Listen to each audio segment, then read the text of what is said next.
Welcome to SNP rangoli creations.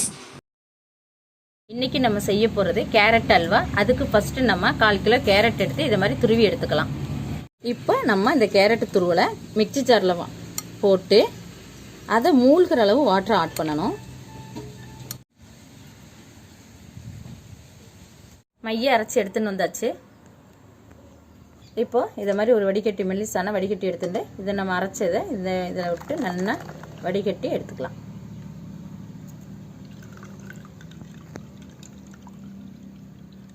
ஒரு பவுலில் ஒரு 6 ஸ்பூன் கார்ன்ஃப்ளவர் மாவு,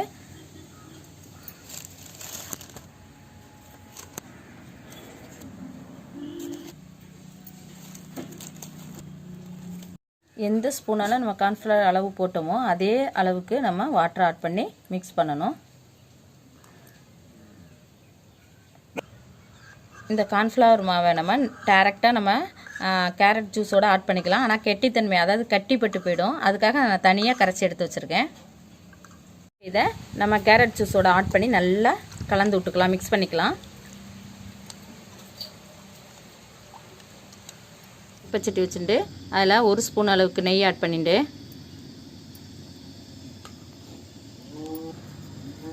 நெய் கொஞ்சம் காயட்டும். நெய் காஞ்சிடுத்து 1/2 கப் அளவு முந்திரி கொஞ்சம் பொடியாக எடுத்துட்டது இப்போ இதில் போட்டு வறுத்து எடுத்துக்கலாம்.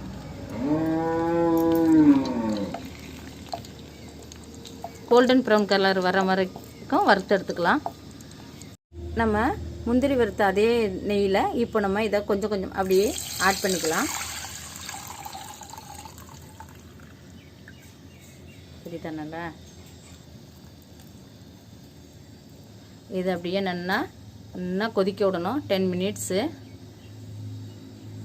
இதில் துளியூண்டு தூள் உப்பு ஆட் பண்ணிக்கலாம். நல்லா ஒரு 10 மினிட்ஸ் நான் சொன்ன மாதிரி வந்துடுத்து. நல்லா ஓரளவு வெந்து வந்துடுச்சு. எப்பொழுதுமே அடுப்பை நம்ம லோ ஃப்ளேமில் மிதமான தீன்னு சொல்லுவோம்ல, அதில் தான் வச்சுக்கணும். இல்லைன்னா ரொம்ப இதாகிடும். ஒரு மாதிரி பச்சை வாசனை நல்லா போயிடணும். இதை நம்ம 2 விதமாக நம்ம செய்யலாம். கேரட்டை நல்லா ஒரு குக்கரில் ஒரு விசில் விட்டு வேக விட்டு அரைச்சி அதோட மில்க் ஆட் பண்ணி கூட செய்யலாம். ஆனால் இதை மாதிரி செஞ்சோம்னா ரொம்ப ஈஸியாகவும் செய்யலாம். இதுக்கு நெய் ரொம்ப தேவைப்படாது. இப்போ இதோட நம்ம கொஞ்சம் நெய் ஆட் பண்ணிக்கலாம். இப்போது 1/4 கப்பு இதில் நெய் ஆட் பண்ணிக்கலாம்.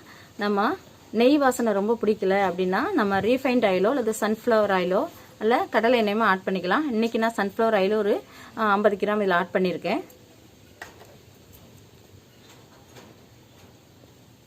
இப்போ நல்லா கலந்து விட்டாச்சு. இதில் நம்ம சுகர் இன்றைக்கி நம்ம 1/4 கிலோ கேரட்டுக்கு 200 கிராம் போட்டுக்கலாம். 1/4 கிலோ கேரட்டுக்கு 200 கிராம் சுகர் ஆட் பண்ணிக்கலாம். இப்போ அதை நல்லா மிக்ஸ் பண்ணிவிட்டு நல்லா மிதமான தீயில இன்னும் ஒரு 5 மினிட்ஸ்க்கு மேலே நம்ம வேக விட்டு எடுத்துக்கலாம். நல்லா வந்துடுத்து கிளாஸ் பதத்துக்கு வந்துடுத்து. இந்த ஸ்டேஜ் நம்ம அடுப்பு ஆஃப் பண்ணிக்கலாம். இங்கே பாருங்கள், இழுப்பச்சட்டிலையும் இதை பாருங்கள் எப்படி கோடு போட்டோன்னா ஒன்றோட ஒன்று ஒட்டலை பாருங்கள். அவ்வளோதான், சூப்பர். இது மாதிரி ட்ரே எடுத்துட்டு கொஞ்சம் நெய் தடவி நம்ம அந்த எடுத்து வச்சுருக்க அல்வா இதில் போட்டுட்டு நம்ம கட் பண்ணி எடுத்துக்கலாம்.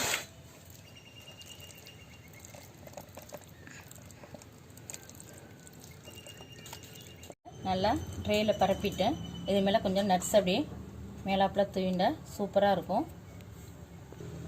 ஒரு 10 மினிட்ஸ் இதை ஆற விட்டுட்டு நம்ம கட் பண்ணி எடுத்துக்கலாம். பாருங்கள், நல்லா கட் பண்ணி எடுத்தாச்சு. நல்லா சாஃப்டாக இருக்குது, சூப்பர் டேஸ்ட்டாக இருக்கும்.